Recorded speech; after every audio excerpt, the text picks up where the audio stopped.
পহেলগাম আরু valley দেখুন,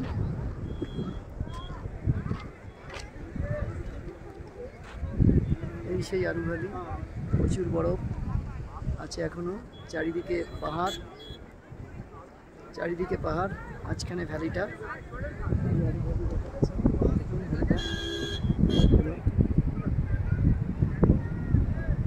পাহাড়ে প্রচুর বরফ পড়েছে, খুব সুন্দর আরু ভ্যালি, পহেলগাম, কাশ্মীরের পহেলগামে আরু ভ্যালি।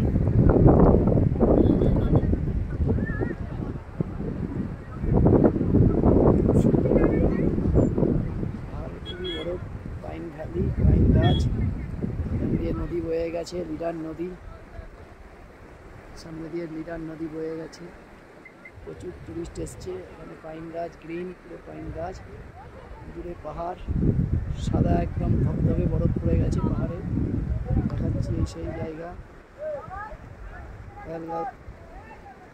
সামনে ঘোড়া রয়েছে এখানে, এখন এই যে ঘোড়া এখানে। আর একটু পরেই আমরা চলে যাব চন্দনবাড়ি, এখানে অমরনাথ যাত্রা পয়েন্ট দেখাবো। এরপরে এখান থেকে নদী বয়ে গেছে, প্রচণ্ড জল এসছে, বয়ে আসছে নদী।